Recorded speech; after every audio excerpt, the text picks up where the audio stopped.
Driving America is more than 80,000 square feet. And what it consists of is telling the story of American culture through the lens of innovation, the automobile. So what you actually get is life before cars. And our different take on telling this story is not just bringing people in the past, but actually using contemporary innovators to tell the story too.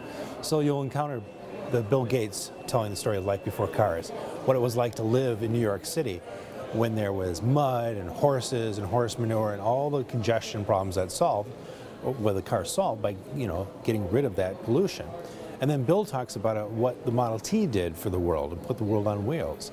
And Bill Gates brings it home and thinking about what's the Model T for the next 21st century. We also have America's oldest surviving car, the 1865 Roper, which is really a jewel in the crown of American automotive history. We have the Duryea, which is in 1896 the only surviving car of the first American production company.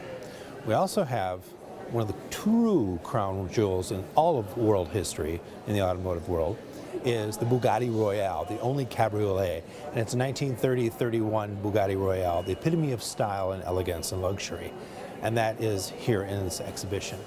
One of my favorites, it's a 1907 white steamer. And it's amazing because it's a huge car. It's a stunning car. It's been in our collection storage area for more than 40 years. And we just brought it out, and the conservators did a great job bringing it back to life. But what's fascinating about that car is the alternative energy story. Today we live in a world thinking about what's the power options for the future. And that's the same question that was being wrestled with in the beginning of the 20th century. So whether it was steam, electricity, or a hybrid, we have a 1916 Woods hybrid, gasoline and electric. So think it's new, think again.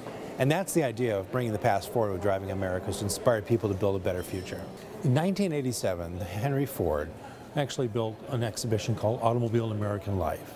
And it truly changed the idea of history museums in the world, especially automotive museums, because it told the story of the automobile through American culture. Rather than just lining automobiles up, we actually started putting artifacts around them. It was the grand narrative way of telling a story in museums. It became the benchmark, the paradigm. So 20 years later, in 2007, we decided it was time to actually change that exhibit because the production standards have changed and history changes, right? We're 20 years into the future. Henry Ford Museum is all about America's ideas and innovations.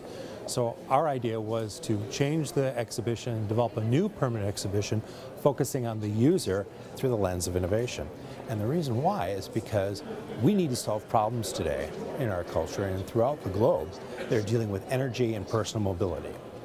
And this exhibition actually addresses those questions and brings the stories from the past to today for people to examine them and think about building a better future.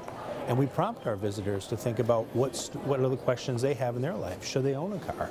If they own a car, what car should they drive? And then if they're going to drive a car, is it actually doing the things that they want to do?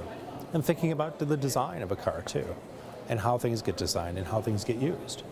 So that's our purpose for this exhibition, is actually to have people thinking about the future differently, using the past as a pathway to navigate that.